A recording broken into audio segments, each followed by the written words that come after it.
Hello everyone, అందరూ ఎలా ఉన్నారు? ఏం చేస్తున్నారు? Welcome back to my channel.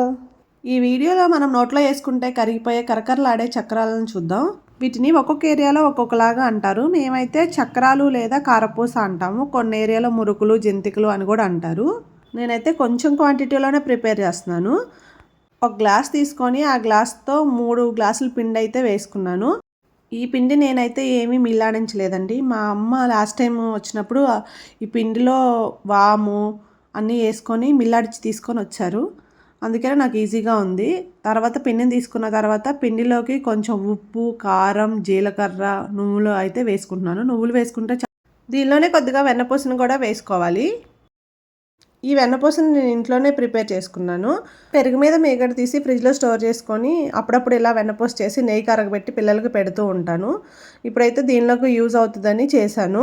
పిండిలోకి ఉప్పు, కారం, జీలకర్ర, నువ్వులు, వెన్నపూస వేసుకున్న తర్వాత ఇలా మొత్తం అంతా ఒకసారి కలుపుకోవాలి. ఆ వెన్నపూస అంతా పిండికి పట్టేలాగా కలపాలి. మనకి పిండికి పట్టింది అని తెల్లవటం ఎలా అంటే ఆ పిండిని ఇలా ముద్ద చేస్తే గట్టిగా ముద్ద అవుతుంది.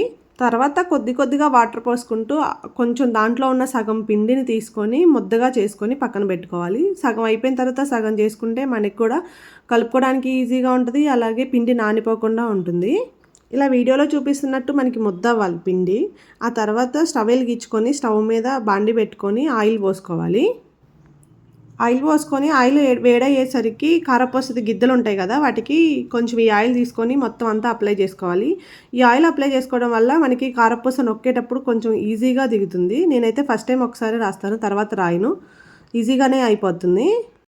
రెండింటికి రాసుకున్న తర్వాత నేనైతే ఆ షేపు లావు షేప్ తీసుకున్నాను. దానికి కూడా రాసేసుకొని ఇట్లా ఫిక్స్ చేసి పెట్టేసుకుంటున్నాను. దాంట్లోకి పిండిని కూడా పెట్టి పక్కన పెట్టేసుకుంటున్నాను.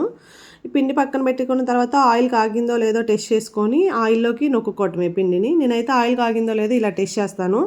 కొంచెం పిండిని తీసుకొని ఆయిల్లోకి వేస్తే అది ఒక్కసారే పైకి వచ్చేస్తే ఆయిల్ కాగినట్టు. ఇప్పుడైతే ఆయిల్ కాగింది. ఆయిల్ కాగిన తర్వాత దానిలోకి ఇలా నొక్కుకోవటమే మనం కారపూస గిద్దెలతో. ఈ పిండి వంటలు ఏమీ పెద్దగా నేనేమి ఇంట్లో ప్రిపేర్ చేయను. ఎందుకంటే మా అమ్మ కానీ మా అత్తయ్య కానీ వచ్చినప్పుడు వండుకొని తీసుకొచ్చి నాకు ఇచ్చి వెళ్తూ ఉంటారు. ఎందుకంటే నాకు కాకపోతే అప్పుడప్పుడు మనం కూడా తయారు చేసుకుంటూ ఉండాలి. లేకపోతే మనకి తర్వాత ఎవరు నేర్పిస్తారు? ఇప్పుడైతే యూట్యూబ్ ఉంది, చూస్తాము, చేస్తాము, అయిపోతుంది. ఇక టేస్ట్ విషయానికి వస్తే చాలా బాగున్నాయి. నాకైతే చాలా చాలా నచ్చాయి. మా పిల్లలైతే చాలా ఇష్టంగా తింటున్నారు. ఇలా కొంచెం కొంచెం చేసుకుంటేనే మనకి టేస్ట్ బాగుంటాయి. అదే మరింత చేసినా మనకి చేయటము చేత కాదు, అలాగే తినడానికి కూడా అంత టేస్ట్గా ఏమి అనిపించవు. మొత్తం కలిపిన ఆ 3 గ్లాసుల పిండికి 10 చుట్టలు అయ్యాయి అంతే. నొక్కిన తర్వాత కాలిందో లేదో అని మనం ఎలా తెలుసుకోవాలంటే అలా మనకి నూనె నురుగు వస్తుంది కదా, అదంతా ఆరిపోయే వరకు ఉంటే ఆటోమేటిక్గా చక్రాలు కాలిపోతాయి. ఇంకో ఇలా మొత్తం అంతా అయిపోయే వరకు ఉంచి తీసేయటమే. లైట్ కలర్ ఉన్నప్పుడు తీసేసుకుంటే మనకి బయటకు వచ్చిన తర్వాత ఇంకొంచెం థిక్ కలర్ అవుతాయి. ఆరిపోయిన తర్వాత కొంచెం కరకరలాడుతూ బాగుంటాయి. నైట్ 7కి స్టార్ట్ చేశాను. 7:30, 7:45 కల్లా మొత్తం అంతా కంప్లీట్ అయిపోయింది. చాలా ఈజీగా ఫాస్ట్గా అయిపోయాయి. మీరు కూడా ఇంట్లో ట్రై చేయండి. చాలా బాగున్నాయి. నువ్వులు వేయటం వల్ల ఇంకా టేస్ట్ బాగుంది. నాకైతే చాలా చాలా నచ్చాయి. ఇలా మనం కొంచెం కొంచెం చేసి పెట్టుకుంటే పిల్లల స్నాక్స్ బాక్స్లోకైనా మనం ఈవినింగ్ టైంలో టీ తాగుతూ స్నాక్స్ లాగా తినడానికైనా బాగుంటాయి. నాకైతే టీలో కారపూస వేసుకొని తినమంటే చాలా ఇష్టం. మీలో ఎంతమందికి ఇష్టమో నాకు కామెంట్ సెక్షన్లో కామెంట్ చేయండి. అలాగే నా ఛానల్ని ఫస్ట్ టైం చూస్తున్న వాళ్ళైతే నా ఛానల్ని సబ్స్క్రైబ్ చేసుకొని నా వీడియోని లైక్ చేయండి. పక్కనే ఉన్న బెల్ ఐకాన్ని యాక్టివేట్ చేసుకోండి. నేను వీడియో అలా పెట్టంగానే మీకు నోటిఫికేషన్ ఇలా వస్తుంది. అప్పుడు వెంటనే నా వీడియో చూసేయచ్చు. మొత్తం అంతా చేయటం అయిపోయిన తర్వాత నేనైతే ఫస్ట్ ఒక చిన్న గిన్నెలోకి తీసి పెట్టుకున్నాను. ఆ తర్వాత దాన్ని తీసి ఒక డబ్బాలో స్టోర్ చేసుకున్నాను. కొంచెం పిండి మిగిలింది. దాన్ని ఏం చేయాలో అర్థం కాక నేను అలా అయితే వేసేసాను. అవి బాగుంటాయో బాగో కూడా నాకు తెలీదు. చేశాను అంతే.